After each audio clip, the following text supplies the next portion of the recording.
Selamat siang Bu Nini dan teman-teman. Baik, pada siang hari ini kami kelompok 6 akan mencoba mempresentasikan hasil diskusi kami mengenai GRI dari 201 sampai 206.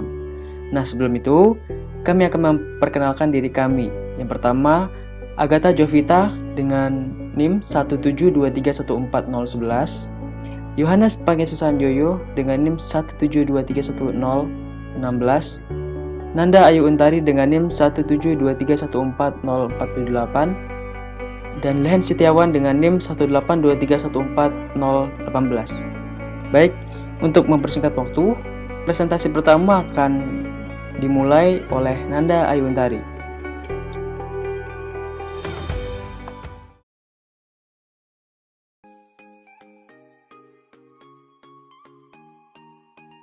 Selain standar nasional atau internasional sah yang bisa dipakai, GRI sendiri di dalam guidelines tentang 201 ini menyarankan untuk menggunakan standar akuntansi sektor publik internasional atau IPSIS dan standar pelaporan keuangan internasional atau IFRS.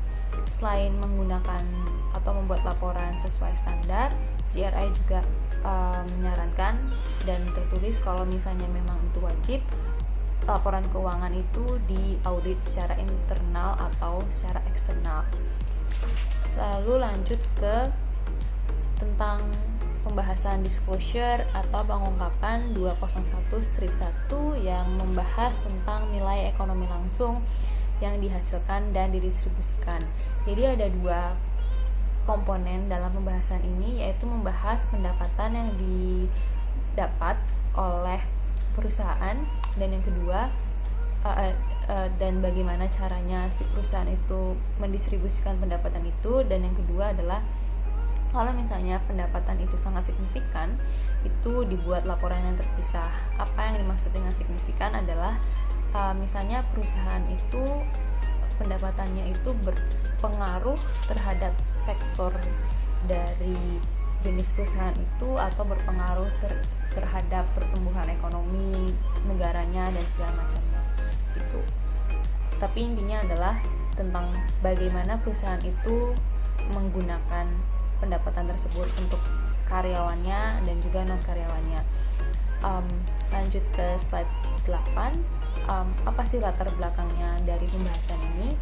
Latar belakangnya ada 3. Yang pertama tentang untuk mengetahui apakah pendapatannya itu dipakai untuk pemangku kepentingan, dan kalau iya seberapa, dan signifikansinya seperti apa.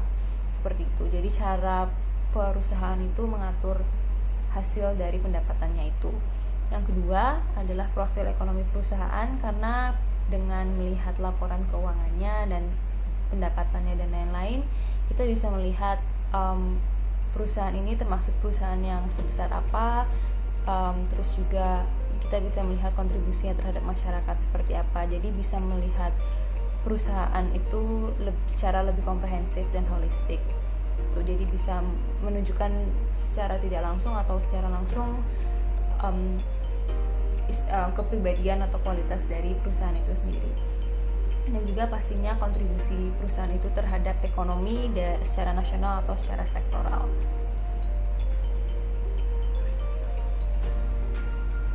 Slide 9 kita bisa melihat jadi komponen keuangan yang dibahas ini ada 3, yaitu nilai ekonomi langsung yang berupa pendapatan, lalu ekonomi yang didistribusikan oleh perusahaan, dan yang ketiga nilai ekonomi yang disimpan.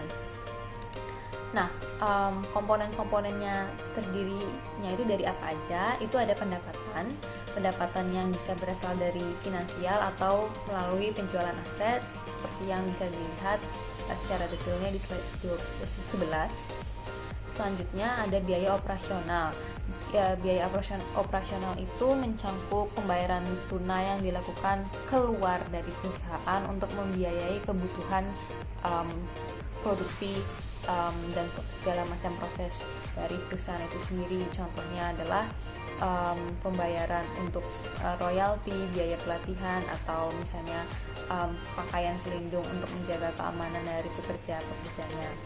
Selanjutnya tentu komponen paling utama dari perusahaan itu, salah satu komponen yang paling utama adalah pembayaran gaji atau tunjangan kepada karyawan atau segala bentuk pengeluaran yang dikeluarkan oleh perusahaan atas nama karyawan, misalnya menyekolahkan karyawan atau memberikan pelatihan keluar seperti itu.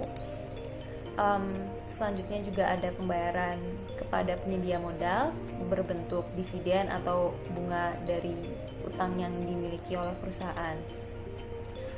Nah, komponen lainnya itu yang agak mungkin kurang berhubungan dengan laporan finansial adalah pembayaran kepada pemerintah. Yang jelas itu adalah pajak, denda. Dendanya bisa karena ada permasalahan pajak atau denda hal lain.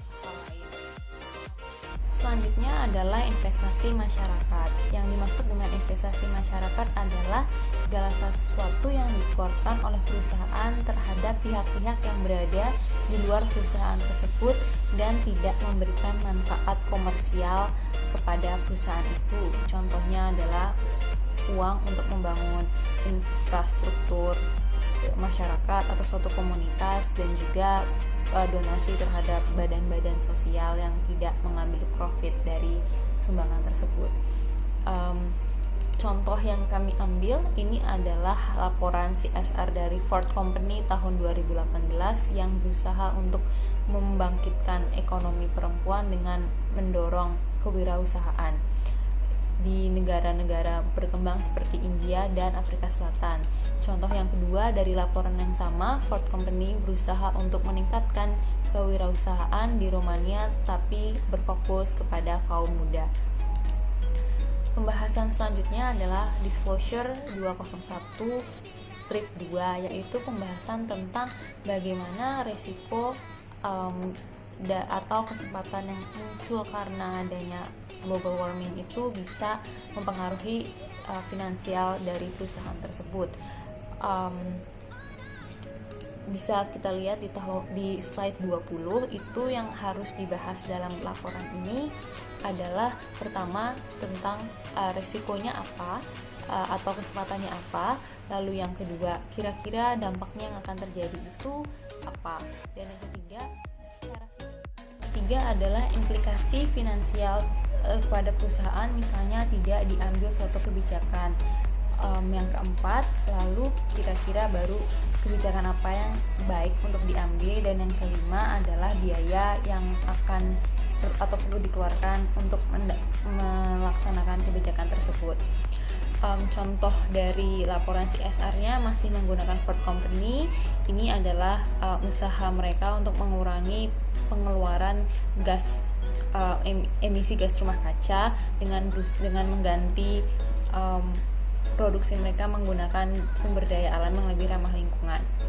Selanjutnya pengungkapan 201/3 mengenai tentang peran perusahaan dalam membiayai atau skema pembiayaan pensiun bagi karyawannya. Tujuannya jelas, yang pertama untuk mensejahterakan karyawan-karyawannya itu nanti setelah mereka pensiun. Yang kedua juga karena tunjangan hari tua atau pensiun itu merupakan bagian dari Badan Standar Akuntansi Internasional. Nah, komponen yang harus dibahas ada di slide 25, tapi secara garis besar itu membahas tentang sebenarnya perannya perusahaan itu apa, terus gimana caranya untuk memastikan kalau setiap karyawan itu punya pensiunan dan apakah itu sesuai dengan program pensiunan yang memang dicanangkan oleh pemerintah dan sebagainya. Lalu di slide 26 juga bisa dijelaskan kalau misalnya perusahaan itu tidak memiliki program untuk menjamin pensiunan karyawannya, lalu yang harus diambil seperti apa dan rencananya seperti apa. Contohnya yang kami pakai adalah laporan dari Swisscom AG 2018 yang mempunyai program pensiunan bernama Komplan, dan di situ disebutkan kalau itu sesuai dengan regulasi pensiunan yang berlaku di Swiss sendiri. Selanjutnya adalah pengungkapan 201/4 tentang bantuan finansial yang diterima oleh perusahaan dari pemerintah.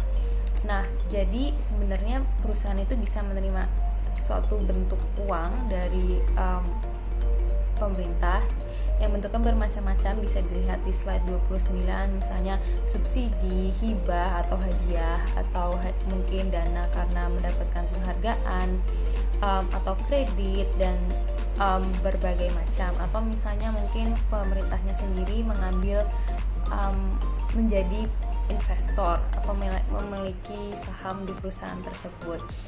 Nah, kalau misalnya hal ini berlaku terhadap perusahaan, itu harus dicatat. Nah, laporan yang kami pakai itu tetap dari Swiss AG juga tahun 2018. Di laporannya sendiri itu kami tidak menemukan adanya pelaporan tentang dana yang diterima dari pemerintah, tapi dalam daftar indeksnya yang JRI ini kita bisa lihat kalau mereka melaporkan bahwa perusahaan ini tidak bisa melaporkan karena memang mereka tidak menerima dana dari pemerintah, jadi disebutinnya hanya seperti itu. Selanjutnya kita akan membahas tentang GRI 202.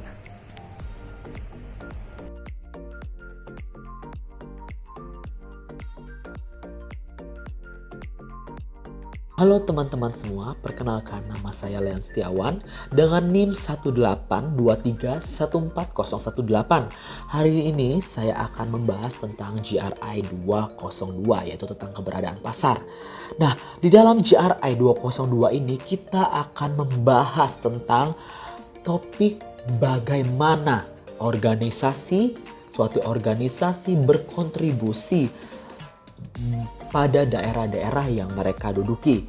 Dan tidak lupa juga di GRI 202 kita akan mendapatkan manfaat, yaitu sebuah informasi tentang dampak suatu organisasi terkait keberadaan pasarnya di daerah tersebut dan bagaimana organisasi tersebut mengaturnya. Nah teman-teman, di dalam GRI 202 juga kita akan mendapati dua pendekatan pengungkapan. Nah, yang pertama yaitu pengungkapan pendekatan manajemen. Nah, di dalam pengungkapan pendekatan manajemen ini kita akan mendapatkan penjelasan naratif tentang cara suatu organisasi mengelola suatu topik materialnya, seperti itu. Selanjutnya, di dalam GRI 202 kita akan membahas tentang pengungkapan topik spesifik. Nah, di dalam pengungkapan topik spesifik ini, suatu organisasi diharapkan menyusun informasi yang telah mereka dapatkan dalam pengungkapan ekonomi dengan menggunakan angka-angka. Tentu saja, angka-angka tersebut berasal dari laporan keuangan yang telah diaudit. Dan juga, di dalam pengungkapan topik spesifik, kita dapat menyusun data menggunakan standar pelaporan keuangan internasional ataupun standar akuntansi sektor publik internasional atau standar nasional atau regional yang diakui secara internasional, seperti itu. Selanjutnya kita akan membahas tentang pengungkapan GRI 202-1 yaitu tentang rasio standar upah karyawan entry level berdasarkan jenis kelamin terhadap upah minimum regional. Nah, untuk mengungkapkan GRI 202-1 ini ada beberapa persyaratan. Suatu organisasi harus melaporkan informasi. Yang pertama, terkait dengan proporsi yang signifikan dari karyawan mendapatkan kompensasi berdasarkan pada aturan upah minimum. Yang kedua, yaitu proporsi yang signifikan dari pekerja lainnya. Di dalam bagian ini, organisasi dituntut untuk melaporkan apakah ada pekerja lain atau pekerja yang tidak tetap di suatu organisasi tersebut dan juga mereka mengikuti kegiatan di dalam organisasi. Nah, apakah para pekerja tersebut mendapatkan kompensasi atau upah juga seperti itu. Dan juga di bagian ketiga yaitu apakah tidak ada upah minimum regional. Upah minimum regional adalah upah minimum di daerah tersebut, di daerah di mana suatu organisasi tersebut berada. Dan yang terakhir yaitu suatu organisasi harus melaporkan definisi yang digunakan untuk lokasi operasi yang signifikan. Oke teman-teman semua, selanjutnya kita akan membahas tentang latar belakang dari GRI 202-1. Nah, sebenarnya GRI 202-1 ini dibuat dan diberlakukan untuk organisasi-organisasi yang sebagian besar karyawan dan pekerjaan maksudnya di sini adalah tidak termasuk karyawan yang ikut serta di dalam kegiatan organisasi di dalam sebuah perusahaan tersebut dan mendapatkan kompensasi dengan cara atau skala yang terkait dengan undang-undang atau peraturan tentang upah minimum. Jadi di sini maksudnya teman-teman semua, JRI 202 ini sebenarnya dibuat untuk perusahaan-perusahaan yang mempekerjakan pekerja maksudnya di sini adalah pekerja yang tidak resmi atau maksudnya tidak terikat di dalam suatu perusahaan tersebut, dan mereka juga mengikuti kegiatan di dalam perusahaan tersebut, dan apakah mereka tetap mendapatkan upah dan apakah upah tersebut sesuai dengan aturan upah minimum seperti itu. Dan juga teman-teman, ada dampaknya ketika kita membahas tentang upah. Nah, dampak tingkat upah itu adalah bersifat langsung, yang dimana akan langsung mempengaruhi suatu individu, organisasi, dan negara, serta ekonomi. Seperti itu. Dari lampiran yang saya dapatkan dari PT SKK Migas, laporan JRI SKK Migas pada tahun 2018, di sini mereka melakukan kesetaraan remunerasi pegawai pria dan wanita. Jadi di sini mereka berusaha menciptakan aturan di mana tidak ada perbedaan upah antara pria dan wanita seperti itu. Apakah mereka pekerja tetap atau pekerja kontrak, mereka tetap akan mendapatkan upah sesuai dengan aturan yang sudah diberlakukan pertama kali ketika mereka melamar kerja seperti itu. Oke, selanjutnya kita akan masuk ke dalam pengungkapan JRI 202-2, yaitu tentang proporsi manajemen senior yang berasal dari masyarakat lokal seperti itu. Nah, tetapi teman-teman semua, ada syarat pelaporan khusus bagi organisasi-organisasi tersebut, yaitu organisasi harus memberikan informasi yang terkait tentang presentasi manajemen senior di lokasi. Maksudnya manajemen senior di lokasi adalah manajemen yang mereka ambil dari warga setempat seperti itu. Terus juga mereka harus memberikan informasi terkait dengan definisi yang digunakan untuk manajemen senior. Terus juga mereka harus memberikan informasi tentang definisi geografis organisasi sekarang. Dan juga mereka harus memberikan definisi atau menjelaskan definisi tentang lokasi operasi yang signifikan. Teman-teman, selanjutnya saya akan menjelaskan tentang panduan untuk pengungkapan JRI 202-2 dan latar belakangnya. Nah, panduan untuk pengungkapan JRI 202-2 di sini adalah terdapat manajemen senior yang direkrut dari masyarakat lokal. Nah, manajemen senior ini adalah masyarakat lokal yang termasuk adalah orang-orang yang lahir di tempat tersebut dan memiliki hak untuk tinggal di tempat tersebut, seperti itu. Dan juga latar belakangnya dibuat JRI 202-2 itu adalah untuk menunjukkan keberadaan pasar organisasi yang positif. Nah, maksudnya di sini adalah ketika masyarakat lokal masuk ke dalam tim manajemen suatu organisasi, hal tersebut dapat meningkatkan sumber daya manusia. Nah, sumber daya manusia maksudnya adalah sumber daya manusia di daerah di mana organisasi tersebut berada.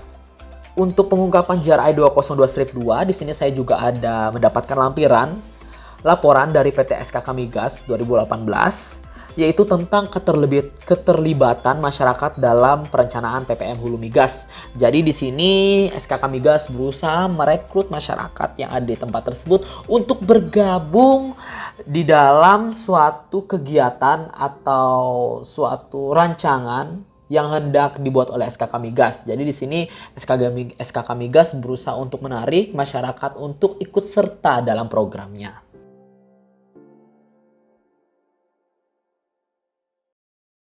Oke, baik, selanjutnya di sini Jovita akan membahas sedikit mengenai isi dari standar JRI 203 dan standar JRI 204. Yang pertama, langsung saja kita masuk ke standar JRI 203. Jadi, di laporan standar JRI 203 ini membahas mengenai dampak ekonomi tidak langsung.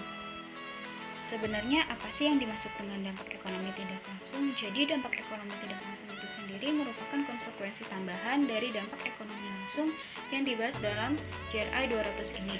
Jadi semisal terjadi transaksi keuangan antara organisasi dan pemangku kepentingannya, maka akan terjadi dampak langsung. Dan juga apabila ada dampak atau konsep tambahan setelahnya, maka itu disebut sebagai dampak ekonomi tidak langsung. Selain kita mendapatkan informasi mengenai dampak ekonomi tidak langsung, dalam laporan standar GRI 203 juga terdapat informasi mengenai bagaimana cara suatu organisasi itu mengatur dampak ekonomi tersebut. Nah, di dalam standar GRI 203 itu sendiri terbagi menjadi ke dalam dua pengungkapan. Yang pertama yaitu pengungkapan pendekatan manajemen. Pengungkapan pendekatan manajemen ini seperti penjelasan narasi tentang suatu organisasi mengelola suatu topik. Jadi pendekatan manajemen ini wajib dilaporkan perusahaan untuk setiap topik materialnya. Oke, ada satu syarat dalam pengungkapan pendekatan manajemen ini, yaitu organisasi pelapor harus melaporkan pendekatan manajemennya terhadap dampak ekonomi tidak langsung dengan menggunakan GRI 103, yaitu tentang pendekatan manajemen. Namun organisasi pelapor juga direkomendasikan untuk yang pertama itu menggambarkan pekerjaan apa aja yang dilakukan organisasi. Nah, sebenarnya dengan adanya gambaran pekerjaan organisasi itu sendiri diharapkan dapat mempermudah pemahaman tentang dampak ekonomi tidak langsung, baik itu di tingkat nasional, regional maupun lokal.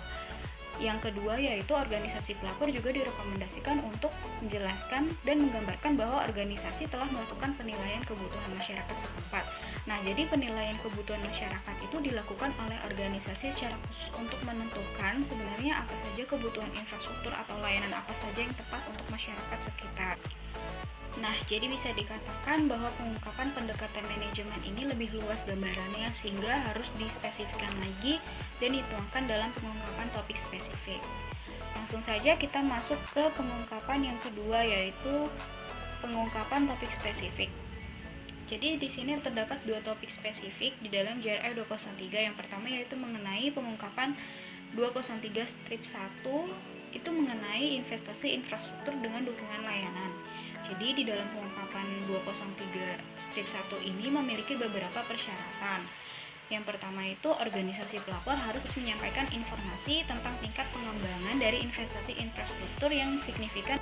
Selain itu, organisasi pelapor juga diharuskan untuk memberikan informasi mengenai dampak yang ada saat ini dan dampak yang diperkirakan akan terjadi di masa depan, serta dampak bagi perekonomian lokal.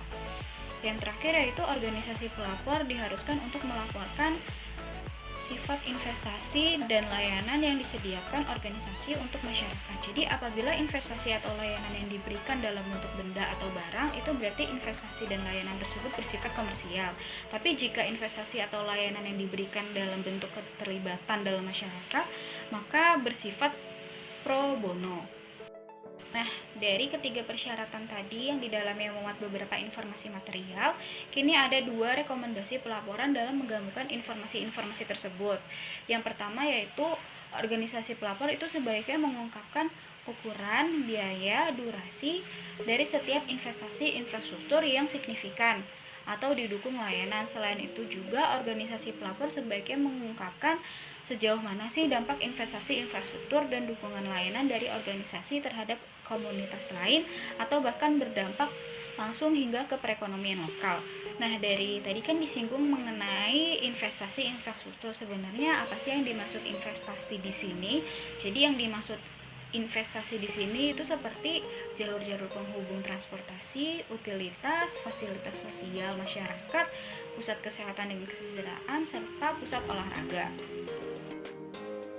Berikut adalah contoh dari GRI 203 strip 1 yang mengungkapkan bahwa adanya pelayanan yang diadakan oleh organisasi itu berdampak positif dan meningkatkan perekonomian.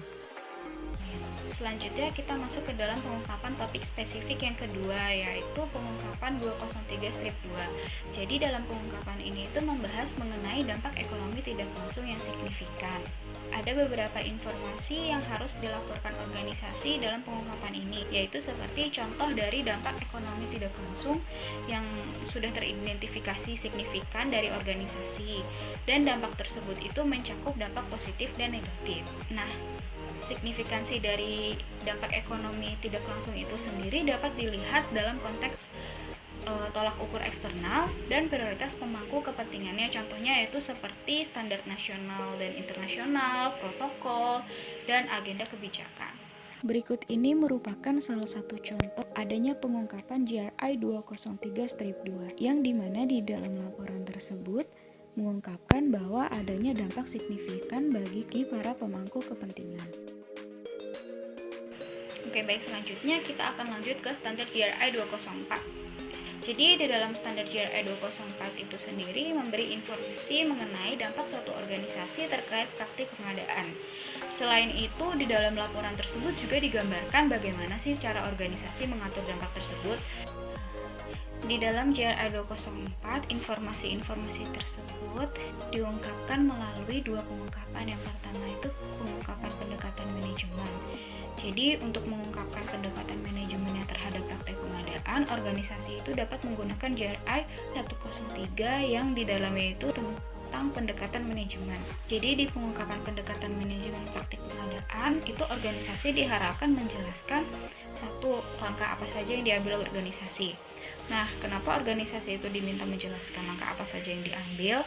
Jadi itu tuh tujuannya untuk mengidentifikasi dan menyesuaikan sebenarnya praktik pengadaan apa saja yang dapat berdampak negatif dalam rantai pasokan. Lalu yang kedua itu organisasi juga diharapkan dapat menjelaskan apa saja kebijakan dan praktik yang digunakan organisasi. Nah, kebijakan dan praktik yang dimaksud di sini yaitu yang pertama untuk memilih pemasok berbasis lokal, baik untuk keseluruhan organisasi atau untuk lokasi tertentu saja. Yang kedua yaitu untuk mempromosikan ekonomi yang inklusif pada saat memilih pemasok. Lalu yang terakhir, organisasi juga diminta untuk dapat menjelaskan alasan dan metodologi dari pengadaan organisasi itu sendiri. Nah, hal ini digunakan organisasi untuk menelusuri sumber, asal mula dan kondisi proses produksi, bahan mentah dan input produksi yang dibeli.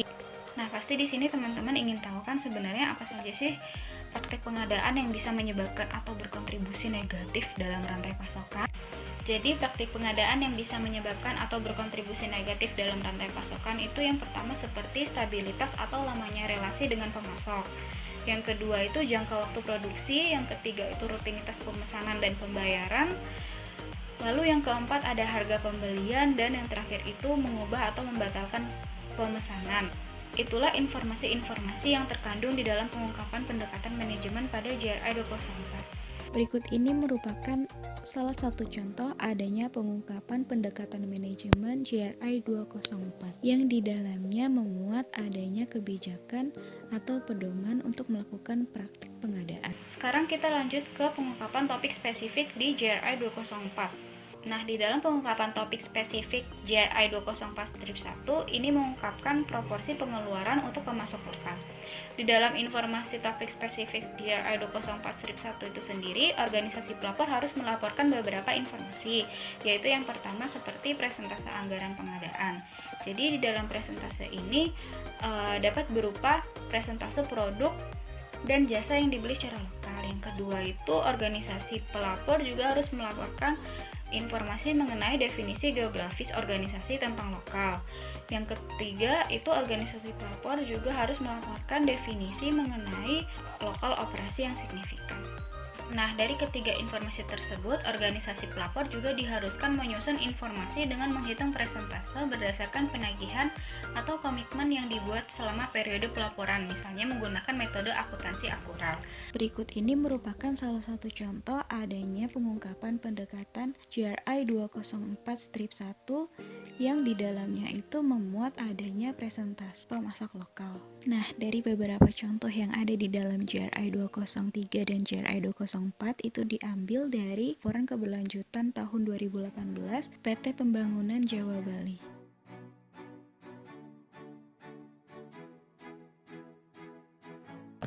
Baik, selanjutnya kita akan membahas mengenai GRI 205, yaitu mengenai anti korupsi. Langsung saja, yang pertama, GRI 205 anti korupsi. GRI 205 anti korupsi ini mempunyai tujuan, yaitu tujuannya dapat digunakan oleh organisasi dari berbagai jenis ukuran, sektor, atau lokasi geografis yang ingin melaporkan dampaknya terkait topik ini. Standar topik ini dirancang untuk memberikan pengungkapan penuh dari dampak organisasi. Dan pengungkapan ini digunakan sebagai cara organisasi untuk mengelola topik materialnya, dampak, serta harapan bagi para pemangku kepentingan. Kita tahu bahwa para pemangku kepentingan seperti masyarakat sipil, pelanggan, pemasok, terus juga masyarakat lokal, pemegang saham, dan juga ada serikat buruh seperti itu teman-teman. Selanjutnya itu kita membahas mengenai bentuk-bentuk korupsi. Nah, bentuk-bentuk korupsi di sini ditemukan ada 6 poin, yaitu yang pertama ada pencucian uang, penyuapan, pembayaran fasilitas atau perantara, penipuan, pemerasan, dan juga kolusi. Nah, dimulai dari yang pertama itu adalah pencucian uang. Pencucian uang itu adalah perbuatan yang menyembunyikan atau menyamarkan asal-usul uang ataupun dana melalui berbentuk tindakan transaksi. Itu transaksi yang dilakukan oleh organisasi maupun transaksi yang dilakukan oleh berbagai pihak atau segelintir orang. Terus yang kedua adalah penyuapan. Nah, penyuapan ini merupakan tindakan yang memberi uang, barang, atau hal-hal lain seperti itu. Selanjutnya itu adalah pembayaran fasilitas atau pelantara. Nah, di sini maksudnya adalah banyak tangan dalam melakukan proses transaksi, sehingga bisa disebut ada kerjasama seperti itu. Lalu yang keempat ini adalah penipuan. Nah, penipuan di sini adalah tindakan kebohongan atau menggandakan sesuatu yang merugikan orang lain. Yang kelima itu adalah pemerasan. Nah, pemerasan di sini adalah memeras dengan memaksa orang seperti barang atau uang. Nah, tetapi dengan memberikan ancaman. Jadi kalau misalnya kita nggak memberi, nah berarti kita mendapat ancaman. Ancamannya berupa itu adalah privasi kita dibongkar secara umum, seperti itu. Lalu adalah selanjutnya ada korupsi, yaitu sikap dan perbuatan tidak jujur dengan membuat kesepakatan tersembunyi dalam perjanjian yang diwarnai dengan orang atau fasilitas tertentu sebagai legend. Seperti itu kira-kiranya. Lalu selanjutnya adalah akibat korupsi. Akibat korupsi di sini ditemukan 6 poin, yaitu ada kemiskinan, kerusakan lingkungan, pelanggaran hak asasi manusia, pelecehan terhadap demokrasi, dan pengalokasian investasi yang tidak benar. Dan yang terakhir adalah penggerogotan kedaulatan hukum. Kita mulai dari yang pertama. Seringkali korupsi itu memberikan dampak dan juga akibat yang terbilang besar, yaitu salah satunya adalah kemiskinan. Kenapa? Karena uang yang seharusnya digunakan untuk masyarakat kecil yang membutuhkan, contohnya seperti BLH, nah itu malah digunakan oleh pihak-pihak yang istilahnya yang tidak bertanggung jawab, yaitu mereka mengambil uangnya sedikit atau beberapa sehingga dapat mengurangi uang untuk orang miskin ini. Terus yang kedua adalah kerusakan lingkungan. Nah, kerusakan lingkungan ini kenapa? Karena sebagai contoh itu adalah misalnya di Kalimantan itu adalah ada pihak-pihak yang ingin istilahnya membuka usaha kelapa sawit.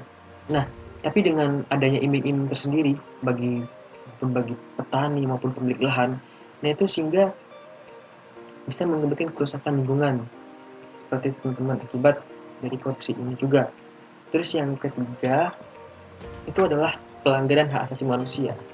Nah, seperti yang kita tahu bahwa setiap orang pasti memiliki hak dan juga kewajiban.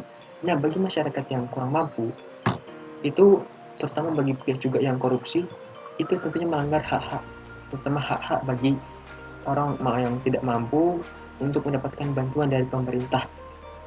Seperti itu. Lalu yang keempat, itu adalah pelecehan terhadap demokrasi. Seperti yang kita tahu bahwa demokrasi kita ini menganut demokrasi Pancasila. Dan dalam Pancasila itu terdapat sila kelima, yaitu keadilan sosial bagi seluruh rakyat Indonesia. Nah, maka dari itu korupsi juga mengakibatkan pelecehan terhadap demokrasi, terutama pada sila kelima. Lalu poin yang kelima mengenai pengalokasian investasi yang tidak benar. Nah, investasi yang tidak benar ini dimaksudkan itu adalah kepentingan untuk masa depan. baik untuk para politisi dengan menimbun uang atau menerima suap dan lain-lainnya. Terus yang poin terakhir adalah penggerogotan kedaulatan hukum. Kenapa? Karena hukum seolah-olah dapat meringankan mereka yang terkena korupsi, sehingga hukum bisa dipermainkan atau disogok atau disuap seperti itu. Nah, selanjutnya ini adalah tindakan kolektif organisasi untuk memerangi korupsi. Ada 3, yaitu ada strategi kegiatan kolektif, daftar inisiatif kegiatan kolektif yang diikuti oleh organisasi, dan yang ketiga adalah komitmen utama dari inisiatif. Selanjutnya, nah ini kita masuk ke pengungkapan 205 yang poin pertama. Itu ada beberapa persyaratan. Yang pertama itu adalah jumlah dan persentase total dari operasi yang dinilai memiliki risiko terkait dengan ya koperasi seperti itu. Terus yang kedua adalah risiko signifikan yang terkait dengan koperasi yang diidentifikasi melalui pengkajian risiko. Terus dari pengungkapan 205 strip 1 ini itu adalah tadi maksud saya adalah korupsi. Jadi maksud di sini itu adalah persyaratan umum mengenai tindakan-tindakan pengkajian risiko. Seperti kita tahu bahwa manfaat dari pengungkapan ini adalah dapat membantu menilai potensi insiden korupsi yang terkait dengan organisasi, serta membantu organisasi merancang kebijakan dan prosedur untuk melawan korupsi. Nah, ini adalah contoh pengungkapan 205 yang poin pertama mengenai PT Antam 2018 aneka tambang. Di sini saya membacakan saja contoh pengungkapannya. Itu adalah hal ini termasuk menciptakan kode etik bisnis yang jelas, menyusun matriks organisasi dengan tugas dan tanggung jawab jelas untuk masing-masing fungsi perusahaan, menerapkan manajemen risiko yang tepat, guna memitigasi ancaman terhadap kesuksesan perseroan, dan menegakkan berbagai kebijakan lainnya untuk mencegah potensi benturan kepentingan penipuan dan juga korupsi. Audit rutin dan program sertifikasi juga dilaksanakan secara sesuai demi memastikan seluruh praktik standar perusahaan telah mematuhi peraturan dan perundang-undangan yang berlaku. Lalu selanjutnya kita membahas mengenai pengungkapan 205 yang kedua.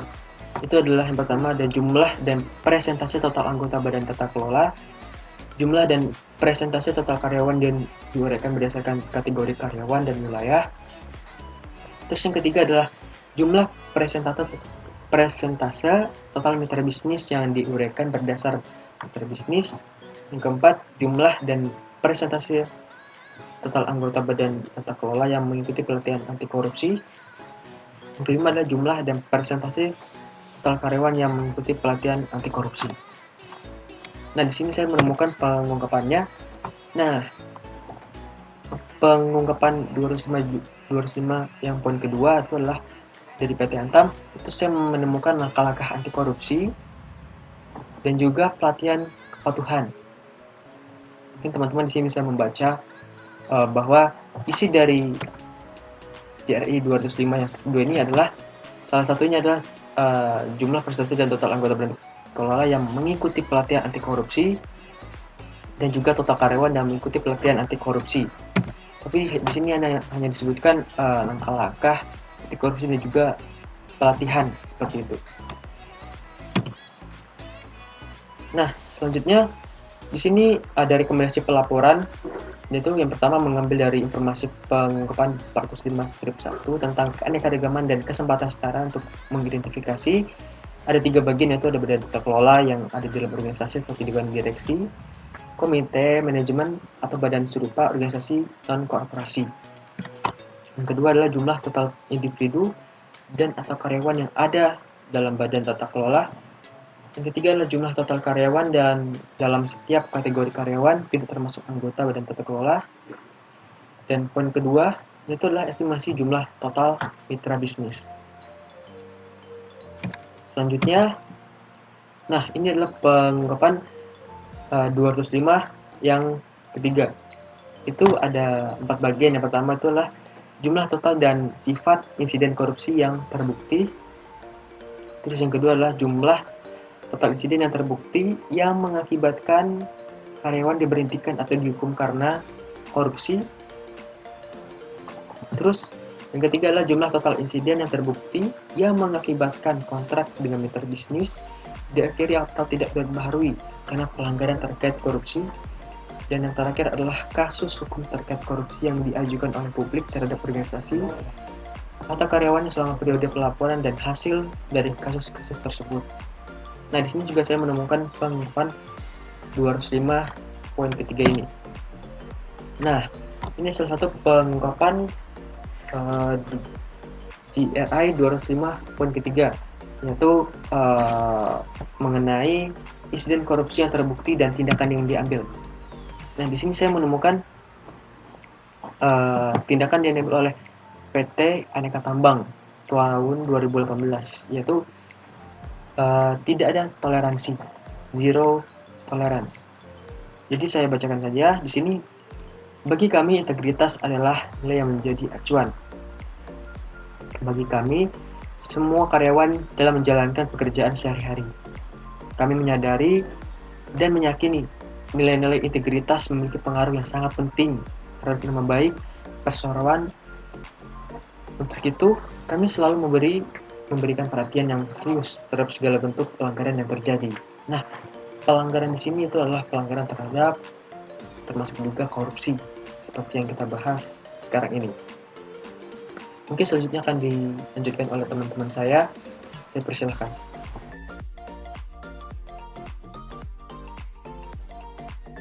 Teman-teman semua, di sini saya akan membahas tentang GRI 206. Nah, dalam GRI 206 kita akan membahas 3 topik. Topik yang pertama ada anti persaingan, yang kedua adalah praktik antitrust dan monopoli.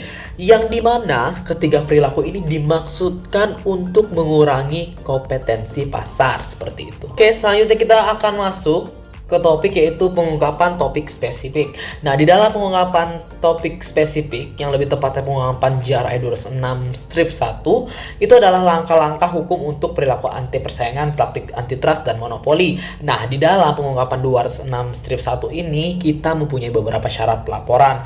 Nah, organisasi pelapor harus melaporkan informasi yang pertama, yaitu jumlah tindakan hukum yang menunggu keputusan atau telah selesai selama periode pelaporan sehubungan dengan perilaku anti persaingan serta melanggar terhadap aturan antitrust dan monopoli di mana organisasi tersebut telah diidentifikasi sebagai peserta dalam melakukan kegiatan yang dilarang. Selanjutnya saya akan menjelaskan tentang pengungkapan topik spesifik. Nah, pengungkapan topik spesifik ini lebih dikenal dengan pengungkapan GRI 206 strip 1 yang akan membahas tentang langkah-langkah hukum untuk perilaku anti persaingan, praktik antitrust dan monopoli. Nah, di dalam pengungkapan 206 strip 1 ini suatu perusahaan mempunyai beberapa persyaratan. Organisasi harus melaporkan yang pertama, jumlah tindakan hukum yang menunggu keputusan atau telah selesai selama periode pelaporan sehubung dengan perilaku antitrust, anti persaingan, dan pelanggaran aturan-aturan tersebut yang telah diidentifikasi bahwa perusahaan tersebut adalah menjadi peserta oknum yang melakukan pelanggaran terhadap peraturan. Nah, yang kedua adalah hasil utama dari tindakan hukum yang telah selesai termasuk semua keputusan atau putusan hakim harus dilaporkan seperti itu. Di dalam GRI 206 strip 1 ini memiliki latar belakang. Nah, latar belakang yang pertama adalah bahwa pengungkapan ini berkaitan langsung dengan tindakan hukum yang dilakukan berdasarkan hukum nasional atau internasional yang terutama dirancangkan dengan tujuan meregulasi perilaku anti persaingan, praktik antitrust atau monopoli. Nah, dan juga akibat dari perilaku ini adalah yang pertama, yaitu dapat berakibat kepada pilihan konsumen, penentuan harga, dan faktor lain yang sangat penting bagi pasar yang memiliki sifat atau kualitas yang efisien.